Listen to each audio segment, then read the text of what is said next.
It has been about 2 years since the Red Hot Chili Peppers announced the departure of Josh Klinghoffer and the return of the legendary John Frusciante. And their first album with John Frusciante in 16 years is finally here. So is Unlimited Love another classic? My review starts right now.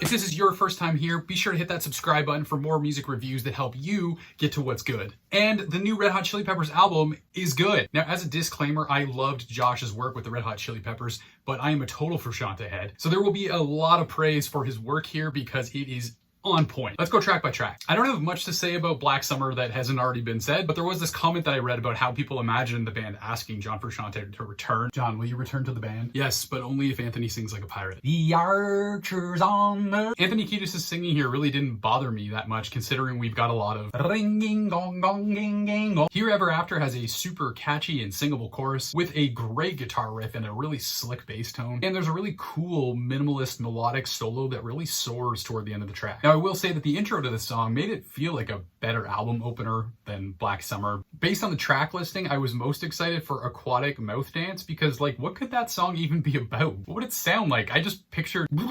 It didn't sound like that, but this track does not disappoint. It has all the bass and a very simple funk riff in the verses that is very Frusciante.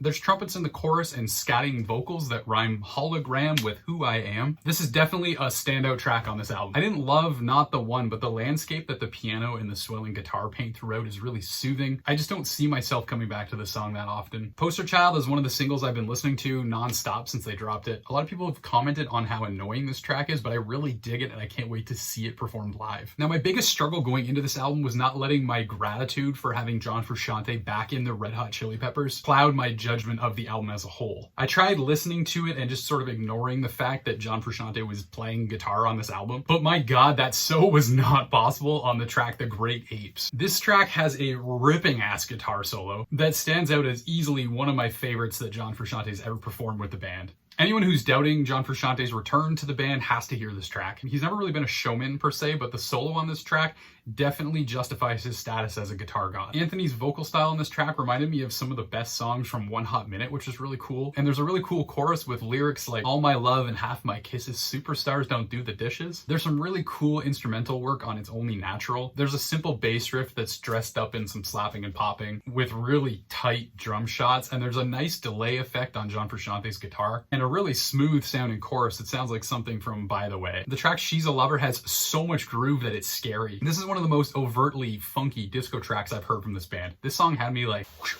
wow. There's just that one questionable lyric about licking a face. The track These Are the Ways, man, there is so much going on this song and so many different genres all in one. The slow, clean intro is super misleading. You're thinking, okay, it's gonna be another ballad, but then you get this punchy, distortion heavy chorus and an even heavier outro led by some dynamic and complex beats from Chad Smith. This track tends to drag a little bit in the middle, but repeated listens will probably fix that. Whatchu Thinkin is another standout track with vocal melodies that are so interesting here. Flea pounds out the grooves and just walks up and down the bass, and he's got this really watery tone that just sounds so fresh. And there's also a big shiny ass guitar solo filled with whammy dives that just soars. Bastards of Light is a track that I feel like John Frusciante had the most influence over, given the experimental direction of his recent solo releases. There's a weird 80s synth vibe running throughout the verses that leads into a really mellow acoustic strumming chorus and a really just jarring bridge that I'm still trying to make sense of.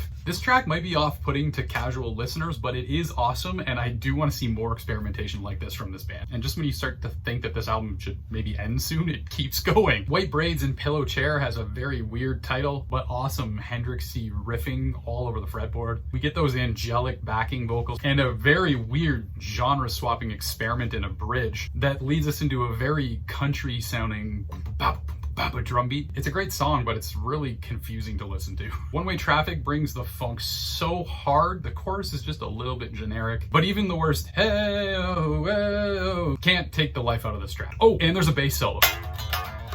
That sounds way better than that. Veronica has a bunch of tempo changes and was probably my least standout track on this album. That's not to say that it's a bad song by any means. I just found it a little bit hard to get into. Let 'Em Cry is another nice melodic track with bass grooves and an almost reggae style chorus. There's some nice slippery wah guitar soloing and some subtle trumpeting as well. The Heavy Wing, what a track. There's this sick riff that just kicks off a verse that builds into a chorus that shook me so hard. We get John freaking Frusciante taking the lead vocals on the chorus of this track, and to hear this super recognizable voice just blast its way through this insanely powerful chorus. This song just solidifies that you just heard a new Red Hot Chili Peppers album with John Frusciante in 2022, and it is freaking glorious. The goosebumps here, man. Then we get Tangelo, which is a nice quiet closer, but like after a track like The Heavy Wing, it just can't. So overall, I freaking love this album. I think there's something here for everyone. Yes, it is long and there is a lot to dig into, but the deep cuts cut so deep and there are a lot of them. I've heard a lot of complaints online about how this album's filled with like mid-tempo tracks and a lot of complaints about how long it is. But really, the Chili Peppers have settled into this sort of melodic funk sound since By the Way, so you can't really be surprised to hear more of that here. And like, I'll always take more of something I really like than less of it. In terms of how it compares to the rest of the band's discography, people are probably going to draw comparisons to By the Way and Stadium Arcadium, and I love both of those albums, but I feel like Unlimited Love is a lot more versatile and dynamic than By the Way was, and it is certainly far less commercial than Stadium Arcadium was. You don't get any like Snow Hey-O anthems or anything really like as straightforward as